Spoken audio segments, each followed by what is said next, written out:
$40 for firewood? You're dumber than they say, honey. Then sell them to me. Before you burn them. 6,000 sticks, 40 years of smoke. Everyone laughed. This is trash, girl. And trash don't turn a profit. Someone will want these someday. I can wait. Nobody drives 9 hours for garbage. Nobody, sweetheart. She loaded all 6,000 into a borrowed trailer. Then a distiller drove 9 hours to find her. The man was still laughing when he took her $40. He folded the two 20s into his shirt pocket, like a man humoring a child, and he told her one more time, in case she hadn't heard, that she was hauling off firewood. Dirty firewood. 40 years of smoke soaked into every last one of them, he said, and she was welcome to every splinter. Marlene Kessler did not answer him. She had a stub of carpenter's pencil behind her right ear and a curled brown notebook in her coat pocket, and she had already counted the rows twice. 6,000 curing sticks, oak and hickory, near 4 feet each, hung and racked in the loft of the old Hollister barn outside Weston. She backed the borrowed cattle trailer up to the loading door, climbed the ladder, and began taking them down one at a time, because there was no other way to take them down. The man watched for a while, shook his head, and went inside where it was warm. It took her the better part of 2 days. Her shoulders were dark bruises by the end of the first afternoon. She stacked them the way you stack anything you mean to keep, butts even, no cross-loading, and she drove the $14 of fuel it cost home to Dearborn at a crawl so nothing would shift. Now let me tell you about Marlene Kessler, because you need to understand who she was before you can understand why a barn full of unsellable sticks was the smartest $40 anybody in Platte County spent that decade, and nobody would know it for years. She was 33 years old that October. She farmed the Kessler place outside Dearborn in the northwest corner of Missouri, corn and soybeans mostly, some cattle, the same ground her father had worked and his father before him. It was not a large operation, and it was not a poor one. It was the kind of farm that paid its notes on time and never quite got ahead. The kind that survived by never spending a dollar it hadn't already earned twice. Her father, Wallace, had retired off the daily work 2 years back and moved to a place in town. Though retired for a man like Wallace meant he still drove out 3 mornings a week to stand in the yard and disapprove of things. Marlene was lean and broad through the shoulders, farm strong, dark chestnut hair pulled back in a low ponytail, steady gray-blue eyes that had a way of looking at a thing longer than most people were comfortable with. She wore a faded olive barn coat and scuffed tan boots, and she did not say much. People took the quiet for slowness. That was the first mistake nearly everyone made with her, and it was always the same mistake. If you had asked anyone in Platte County about Marlene Kessler in the fall of 1994, they would have told you she had finally lost the thread. A good enough farmer, they'd have said, steady, no trouble, but she'd gone and paid actual money for a dead man's kindling, and hauled it 40 miles to hang in her own barn like it was tobacco itself. They would have said it kindly, most of them, the way you talk about someone you've known your whole life who has taken a strange turn. They had no idea. Not one of them. Her father put it plainer than anybody. Wallace Kessler had a line he'd been saying his whole life, over machinery and land and cattle and the price of everything. He'd say it slow, thumbs hooked in his vest pockets, gold wire rims catching the light. You don't pay for a thing, he'd say. You pay for what 40 years did to it. He'd meant it about a used tractor that had been greased every Sunday of its life, worth more than a neglected new one. He'd meant it about bottom ground that had been rotated right for 2 generations. Marlene had heard that line at the supper table since before she could reach the supper table, and it had gone into her the way water goes into dry oak, slow and all the way through. Here is the honest reason those sticks were free, or near enough. The Hollister tobacco operation had shuttered that summer. Missouri was never Kentucky, but there had been tobacco in those River Bluff counties a long time. Small acreages, air-cured dark leaf hung in barns exactly like the one Marlene had just emptied. When old Hollister died and the sons wanted nothing to do with it, the whole works went to auction, land and equipment, and the curing sticks came at the very tail end, after everyone with sense had already gone home. Curing sticks are just the racks. You hang leaf on them to cure, and the smoke and the barn heat and the seasons pass through them year after year. To the man selling them, they were fouled scrap, oak and hickory blackened with 4 decades of smoke, too dirty to burn clean in a stove, too rough to be lumber, worth exactly nothing to a soul on earth. That was what everyone saw. Marlene saw 40 years. She hung the last of them from her own rafters on the 3rd day because she had nowhere else on the whole farm to put 6,000 4-foot sticks and keep them dry and off the ground. She rigged the loft of her equipment barn with the same kind of racking the Hollister place had used, and she hung them close, wall to wall, until her barn looked like a curing barn that had never seen a single leaf of tobacco. When the last one was up, she stood at the top of the ladder a while in the cold, looking at all that dark wood, breathing the smoke smell that came off it in the still air. Then she climbed down alone and went in to make supper, and did not tell anyone what she was actually thinking. She had learned a long time ago not to tell people what she was thinking. It only started conversations she didn't have time for. The county, of course, did not need her to talk. The story reached the feed store before she'd even finished hanging them. Neighbors drove the gravel past her place slower than they needed to, looking up at the barn where the loft door hung open on all that black wood. Somebody said she was going into tobacco, which was ridiculous, there being no tobacco.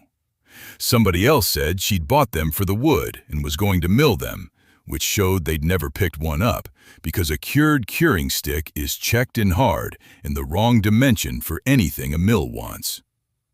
The kindest version going around was that Wallace Kessler's girl had bought herself a very large, very expensive winter's worth of firewood and was too proud to admit it.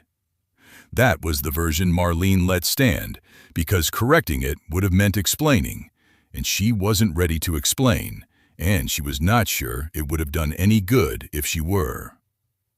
Let me tell you what Marlene actually knew, because you need to understand what she'd been carrying around in her head for years before you can understand why she wasn't the fool everybody had her down as. Marlene Kessler read. Not the way people say someone reads, but the way a person reads who has decided to learn a thing all the way down and has no money and no school to do it with. Years back, long before the Hollister barn, she'd gotten curious about smoke. It started with a smoked ham a neighbor cured, and how the same cut of meat could come out of 2 different smokehouses tasting like 2 different animals. She wanted to know why. So she went to the little library in Platte City and asked the woman there to pull whatever she could through interlibrary loan. And over a couple of winters, there came to that library, addressed to Marlene Kessler, a strange run of material. University extension bulletins on wood combustion, a food science text on phenolic compounds in smoke curing, a monograph on the seasoning of hardwoods that she paid 4 cents a page to have copied. She'd bought a vocational woodworking handbook for $1 at a farm sale, its cover gone, and read it front to back 4 times. What she understood that the man selling the sticks did not was this. When you burn hardwood slow and cool for curing, the smoke isn't just smoke. It carries hundreds of compounds off the breaking down wood, and a whole family of them, the phenols, the guaiacols, the syringols, are the very things that give smoke its flavor and its keeping power. Season after season, in a curing barn, those compounds settle into the wood of the racks themselves. The lignin in the oak and hickory slowly breaks and rearranges under all those years of warm smoke and cold winters and humid summers. The wood doesn't just get dirty, it gets changed, all the way into the outer grain, in a way that no kiln can do in a week, and no chemical can fake. 40 years of a specific smoke, off specific wood, in one specific barn, laid down into 6,000 sticks, like rings into a tree. You cannot buy that. You cannot manufacture it. You cannot hurry it. The only way to have it is for 40 years to have already happened, and for someone to have kept the sticks instead of burning them. Marlene had spent $40 to be the only person in 1,000 miles who had. She did not yet know exactly what it was worth, or to whom. She only knew, with the certainty of a person who has done the reading, that a thing 40 years in the making does not become worthless just because the tobacco stopped. So before she spent another dollar or another month, she did the thing her father had taught her. She took it to the kitchen table. Marlene laid the curled brown notebook open in front of Wallace on a Sunday afternoon. She'd written it all out plain, what she'd paid, what she believed the cured wood carried. 2 pages of figures on the compounds and the cure, and the fact that no living operation was producing anything like it because nobody kept old curing sticks. They burned them. And a short list of who on God's earth might want smoke-cured hardwood with 40 years of documented history in it. Wallace read it slowly. He read everything slowly, and he read money slowest of all. He pushed the gold wire rims up his nose and went through both pages twice while the coffee went cold. And he did not laugh, and he did not say it was foolish, because Wallace Kessler had never in his life dismissed a thing he hadn't finished studying. When he was done, he closed the notebook and set his hand flat on the cover. "I need to think about it," he said. That was all. Marlene took the notebook back and said nothing, because she knew her father, and she knew that "I need to think about it" was not a no. It was Wallace refusing to say a word he might have to take back. She went home and waited. 4 days later, he drove out to the Dearborn place in the morning, stood in the yard with his thumbs in his vest pockets, and looked up at the loft door a long while. Then he said, "Keep them off the dirt and keep them dry, and don't you borrow a nickel against this until somebody's paid you a real one first." He looked at her. "You lose $40, that's tuition. You lose the farm chasing $40, that's a different thing." And that was the permission. 1 sentence, a condition, and a warning. No ceremony. And it was worth more to her than any speech because it came from a man who did not give it easily. She made one mistake in those early weeks, and it was a mistake of pride, though a small one. She mentioned the plan out loud at the feed and auction counter in Platte City to Delbert Pruitt. Pruitt ran that counter and had run it a long time. 57 years old, heavy set, a faded red seed cap, a clipboard he carried like a man carries authority, and a way of leaning back on his heels with his arms crossed over his belly that told you he'd already made up his mind about whatever you were about to say. He was not a cruel man, understand that, because it matters. He was a decent man who had spent 30 years watching people bring foolish schemes to his counter, and he had learned, the way that job teaches you, that most new ideas are somebody's road to losing money. He'd seen the emu people and the ostrich people and the fellow who was going to get rich on a special kind of gourd, and he'd watched every one of them come back quieter. Marlene told him, plainly, that she meant to sell the cure in those sticks to distillers and smokehouses, that 40 years of curing smoke had made the wood into something no one else had. The silence lasted about 2 seconds. You could see him turn it over, waiting for the part that made sense, and when it didn't come, Delbert Pruitt started laughing. It came up out of his belly slow, and then took him over, and he had to set the clipboard down on the counter and take his cap off and wipe his eyes with the back of his wrist. It was not a mean laugh. It was worse than mean, in a way. It was the honest, helpless laugh of a man who has just heard the funniest thing all week and cannot help himself. The laugh of long experience meeting something it has no shelf for and deciding, without malice, that the thing must be a joke. "Smoke wood," he finally got out. "You're gonna sell 'em smoke wood?" He shook his head, still grinning, wiping his eyes. "Marlene, honey, I'll buy the first bottle they make. I surely will." Marlene Kessler picked up her sack of mineral and a receipt, said, "I'll need a copy of that," waited while he tore it off, still chuckling, and walked out into the cold without another word. She did not argue.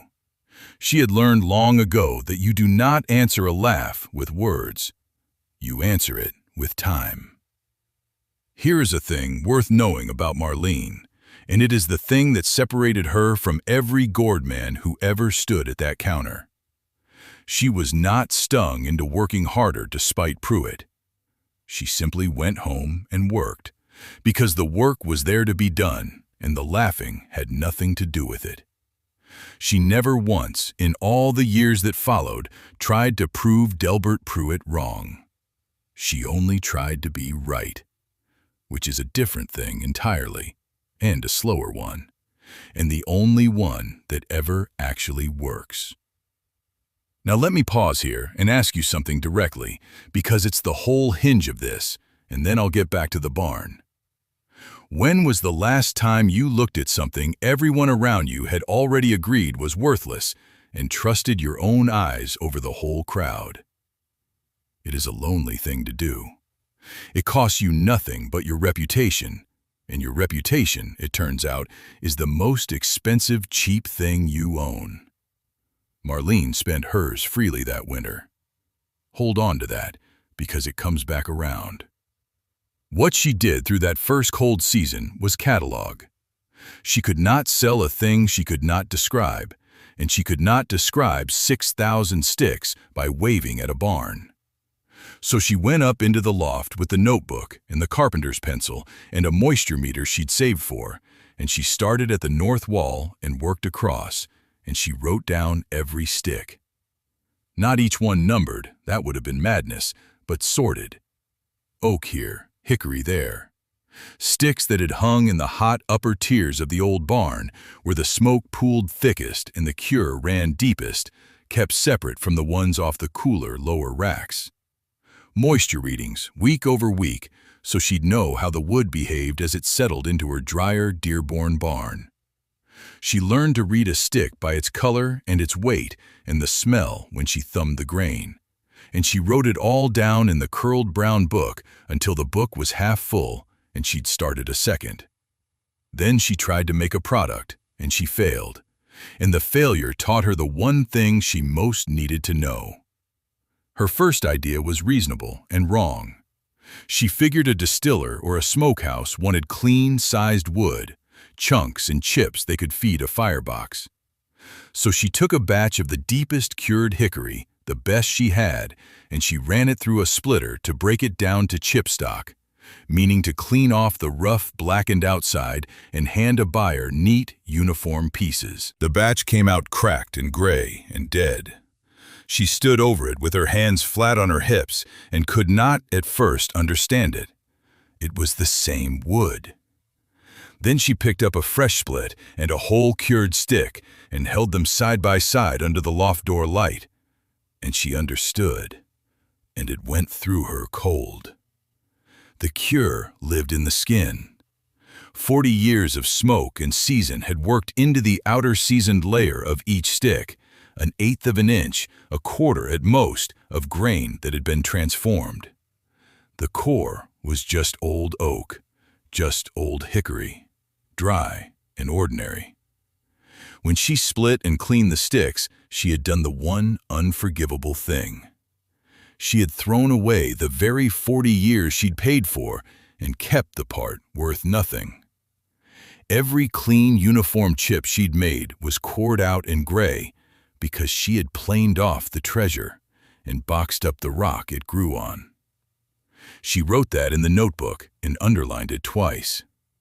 The value is on the surface. You cannot recut it. You cannot reface it. It cannot be recreated because it took 40 years, and the barn that made it is empty now. And that night, she nearly quit. I want to be honest about that, because the stories that skip it are lies. Marlene went out to the barn late, after supper, when the cold had come down hard and the whole county was asleep, and she stood alone under 6,000 hanging sticks with a cracked and grayed batch at her feet, and she did the arithmetic of a person at the edge. $40 was tuition, her father had said. But it wasn't only $40 anymore. It was a whole winter of loft work. It was her name at the feed counter. It was every slow drive-by and every kind, laughing version of the story. And the real fear, the one underneath, which was not that the sticks were worthless, but that she had been wrong about her own eyes. That Pruitt's laugh had been the sane sound in the room, and hers the foolish one. She stood there a long time with quitting genuinely on the table, genuinely. The barn cold and smelling of smoke, and her own bad batch at her feet. Then she picked up a good stick, a whole one, deep-cured upper-tier hickory, and she thumbed the grain and smelled it, and it was still there, all of it. 40 years she hadn't ruined because she'd only ruined the one batch. And she understood that the failure hadn't proven her wrong. It had told her exactly how to be right. Don't cut them. Read them. Sell what they are, not what you wish they were. She went inside and slept, and in the morning she started over on the true footing. The fix was not a machine. The fix was in her head, and it was this. She stopped trying to turn the sticks into some clean modern product a buyer could recognize, and instead, she made herself the only person alive who could tell a buyer precisely what each stick was and prove it. She did not alter the wood. She documented the wood. Every stick got read for its species, its tier position in the old Hollister barn, its cure depth, its moisture. She logged smoke character too, learning over the winter to tell a sweet, high syringal hickory from a sharper, deep phenol oak by nose and by a careful, cool test burn of an offcut. And she wrote it all into the curled brown notebook in a hand that got smaller and surer as the pages filled. She wasn't selling firewood. She was selling 40 years of a specific smoke, cataloged and vouched for, to the one kind of buyer on earth for whom that was the difference between ordinary and impossible. If you have found yourself leaning in a little here, wondering how it comes out, there are more of these than you'd think. Quiet people in quiet counties who saw what everyone else walked past. And I put a new one out regularly, so if that's your kind of story, you might stick around for the rest of them. Now, back to Marlene and her barn. Let me total up what this whole thing had cost her, line by line, because the numbers are the spine of it, and they hold up, which is more than most schemes can say. The sticks themselves, all 6,000, $40. The fuel to haul them home in the borrowed trailer, $14. The moisture meter she'd saved for, $31. The second and third notebooks and a box of pencils, $4.60. Twine and racking hardware to hang them in her own loft, $9. A used food science text she finally bought outright rather than keep borrowing, $6. Copy fees at the library across 2 winters, call it $11. Add it up honest, and it comes to $75.60, plus a winter of her own labor, which she did not count because she'd have been out in that barn anyway with nothing better to do in January. $75.60. Hold that number, because before this is over, you will hear the other one, the one on the far side of the ledger, and the distance between the two is the whole story. Up to this point, the whole county had one word for what was in Marlene's barn, and the word was scrap. That was about to flip, though it flipped so slowly at first that no one, not even Marlene, heard the hinge turn. Because here is what she finally understood that winter, standing in the loft with a full notebook and a ruined batch behind her as her only real education. Most people saw dirty firewood. Her father, when she'd shown him the 2 whole sticks side by side on the kitchen table and made him thumb the grain, had gone quiet, and then he'd said the thing he always said, but slower. "You don't pay for the wood," he said. "You pay for what 40 years did to it." And this time, he wasn't talking about a tractor. He turned the deep-cured hickory over in his hands like it was a thing he was only now seeing. And Marlene watched her father, the most careful man she knew, understand it a half-second before she'd have had to explain, which was the closest thing to praise Wallace Kessler ever gave. What she had was not a barn full of firewood, it was an archive.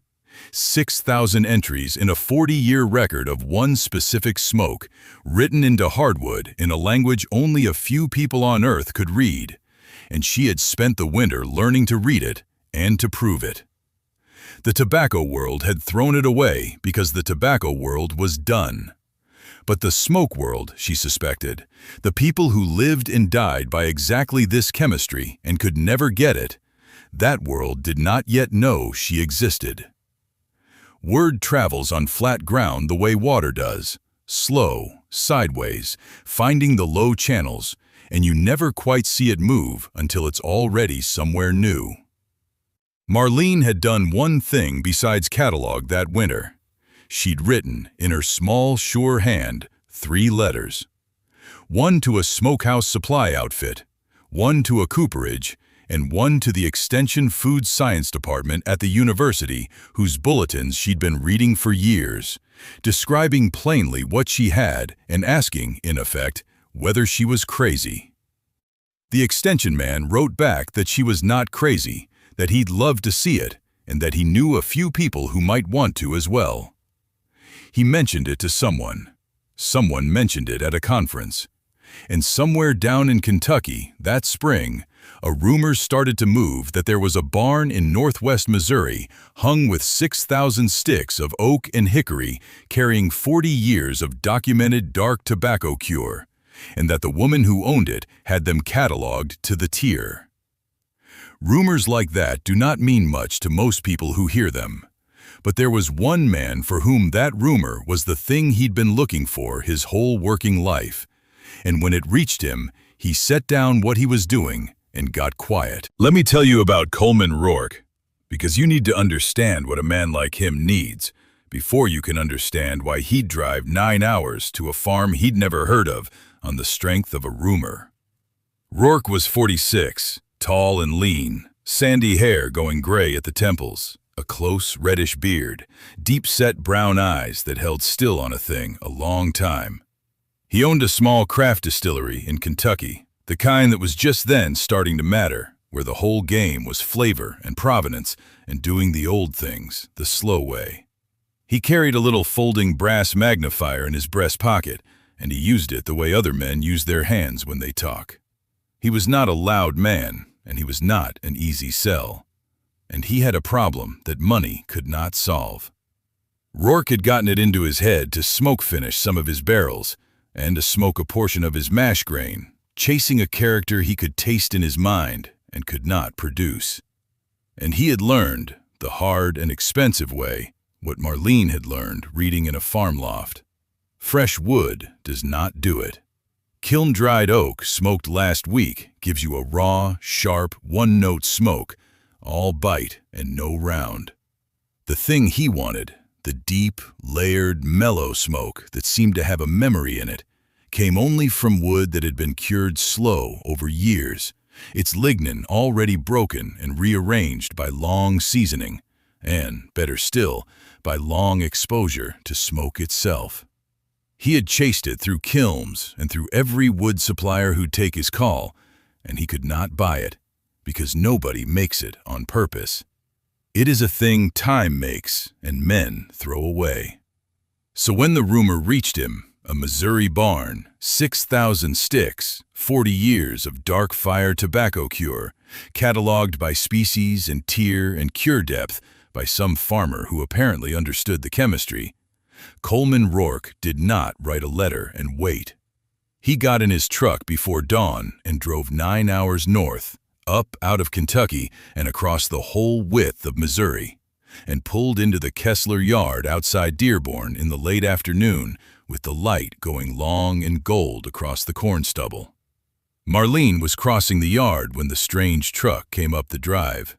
She stopped, hands flat on her hips, and watched a tall man she'd never seen unfold himself from the cab, look up at the barn, and take a small brass magnifier out of his breast pocket like a man reaching for a tool he trusts. "I'm told you've got some old curing sticks," Coleman Rourke said. 40-year cure. I'd like to see the Rafters if you'll let me." She took him up to the loft. She did not talk it up. She had spent a winter learning not to need to. She simply climbed the ladder and stood back and let the man look.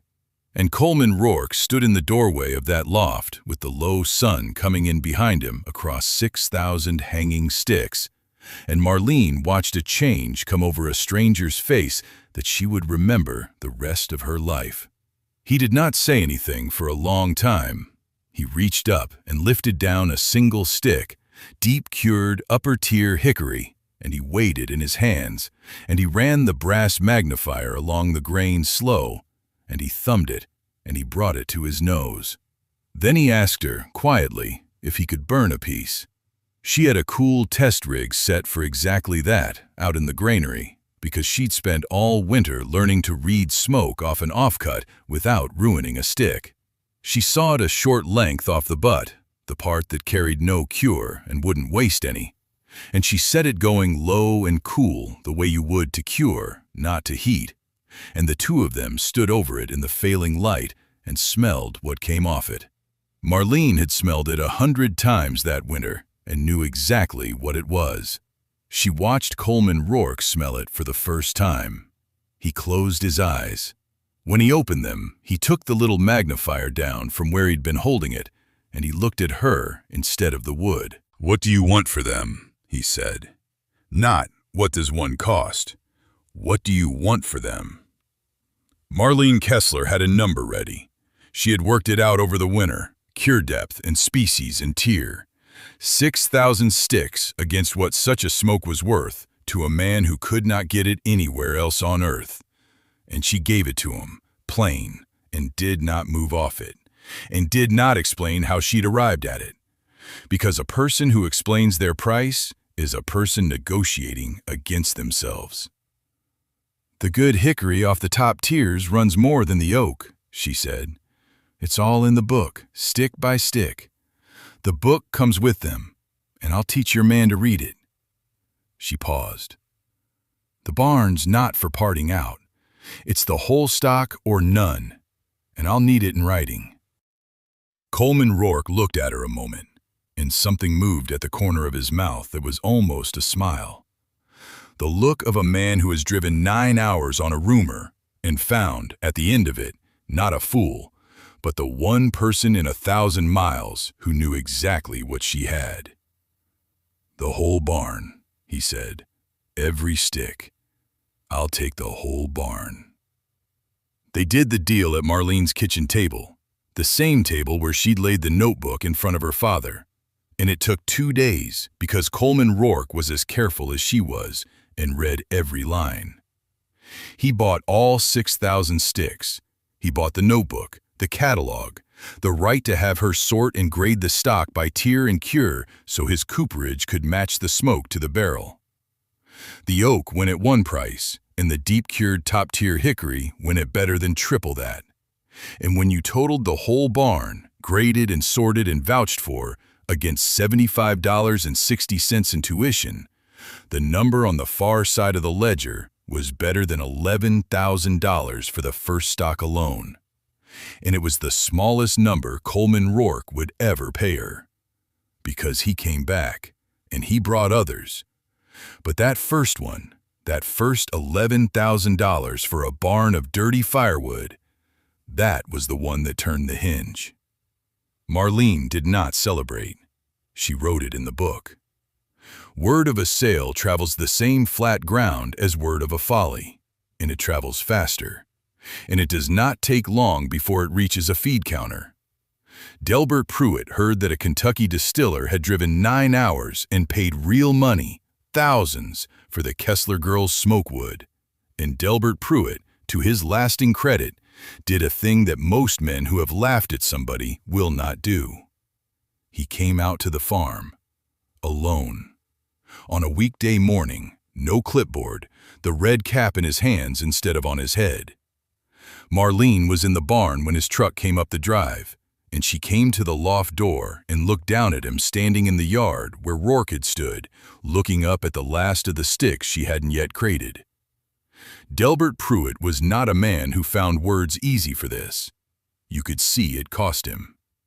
He turned the cap over in his big hands, and he looked at the barn, and then he looked at her, and he said 3 words. I was wrong. That was all.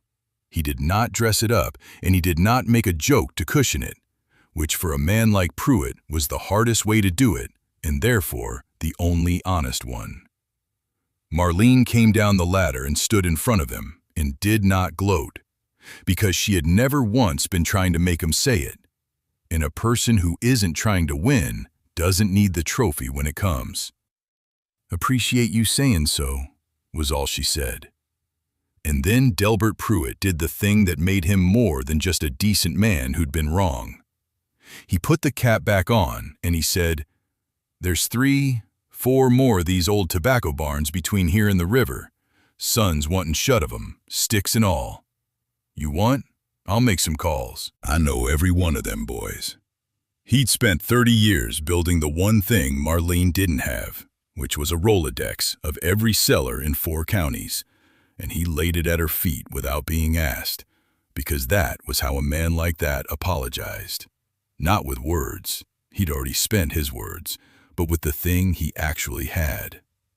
Within the year, on Pruitt's calls, Marlene had bought out 2 more shuttered curing barns before anybody burned the sticks, for pennies, the way she'd bought the first, and Delbert Pruitt never sent a bill for the introductions, and never would. Her father came out around then, too. Wallace stood in the barn among the crated stock, thumbs in his vest pockets, and looked a long while at the empty rafters where 6,000 sticks had hung. And he said his own version, quietly, no ceremony, the way he'd granted the permission. Well, Wallace said, you were right. And it cost him nothing to say it, because he had never been against her. He had only been waiting for the proof, the way a careful man waits. And now the proof was crated up in front of him, and there was nothing left to think about. Then came the hard year, and I want you to understand how the hard year works, because it is the part that separates a lucky sale from a real thing. You know what a farm price collapse does to operations that borrow to expand. In the years after, corn and bean prices went soft and stayed soft, and the operations that had leveraged up to buy more ground and bigger equipment at the top, the ones carrying notes against every acre, those were the ones that got squeezed until some of them cracked. It was the old story, the same one Wallace had been warning about her whole life, the same story 18% interest had told a generation before. Debt is fine until the year it isn't, and then it's the only thing in the room. And here is what happened to Marlene Kessler in that hard year. Nothing. Nothing happened to the wood, because the wood was paid for. She had never borrowed a nickel against it, exactly as her father had told her that first morning in the yard. The sticks had cost her $40 and a winner, and no bank had a claim on a single one of them, and no commodity price could touch them, because the smoke in that hardwood did not care what corn did. While her neighbors were rolling notes and selling equipment, Marlene was crating cured hickory for a distiller who paid on delivery, out of an asset that owed nothing to anyone and swung with no market she couldn't see. The corn ground had a hard year like everyone's corn ground. The barn carried her through it, precisely because the barn had never been exposed to the risk that broke the others. A thing you have paid for is the only thing that cannot be taken away, and in a bad year that stops being a saying and becomes the difference between the people who make it and the people who don't. The years after ran the way water runs once it's found its channel, steady and downhill. Coleman Rourke came back for the second stock and the third. He brought a cooper who wanted stave wood cured the old way, and the cooper told two others. Marlene's grading got finer, and her notebooks multiplied until there was a shelf of them, and she learned to price top-tier deep cure against oak against the merely well-seasoned, and she never once sold a stick as more than it was, which is why the buyers kept her number and threw away everyone else's. By the 5th year, she was sourcing barns across 3 states, buying up curing sticks that would otherwise have been burned, holding an inventory of decades of documented smoke that no living operation could reproduce, and selling it slow and dear to the small distillers and smokehouses and cooperages who had finally learned there was one place to get the thing they could not get. She kept the home barn hung, always, even when it would have paid to empty it.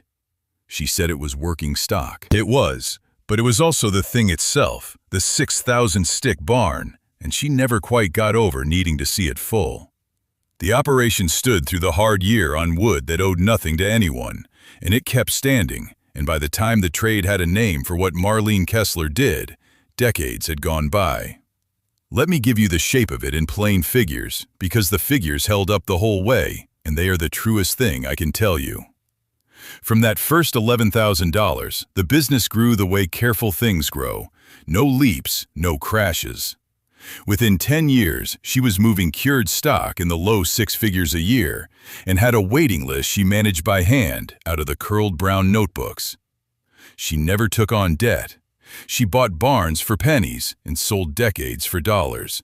And the margin on that arithmetic was the kind of margin that does not need to be exaggerated, because the truth is already hard to believe.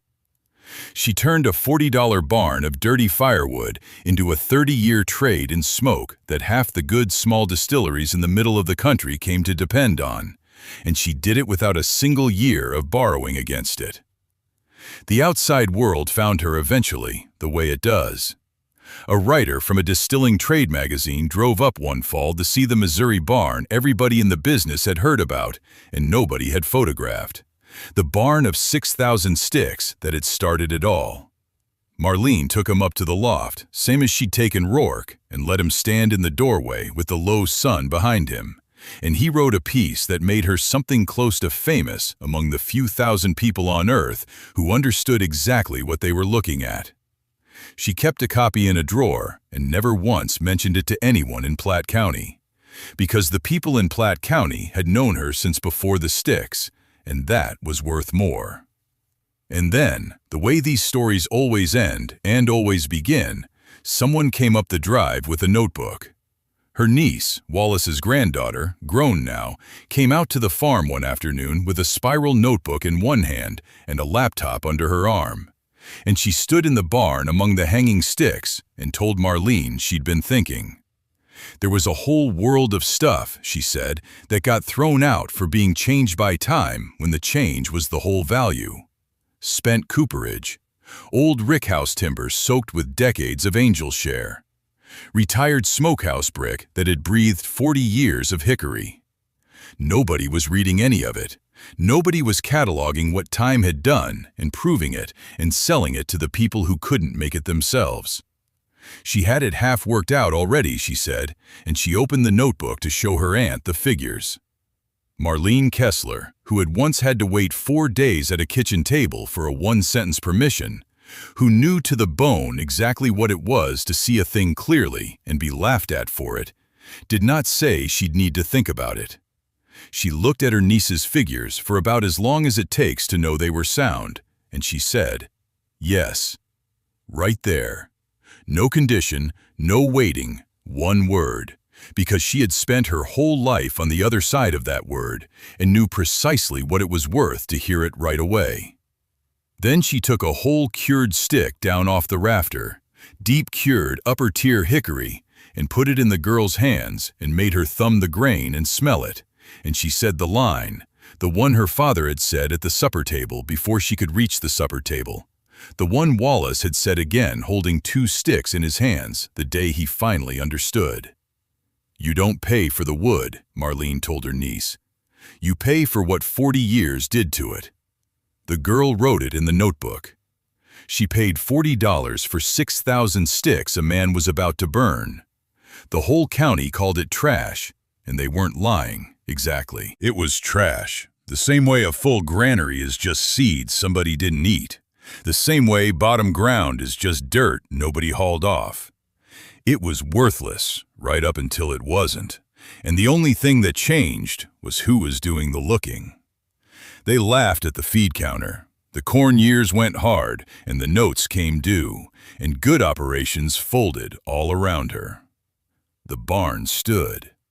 It stood because it was paid for, and because 40 years of smoke can't be repossessed, and can't be rushed, and can't be faked, and because one woman in an olive coat had done the reading and trusted her own gray-blue eyes over a whole county's easy certainty. Coleman Rourke drove 9 hours on a rumor and found the Rafters.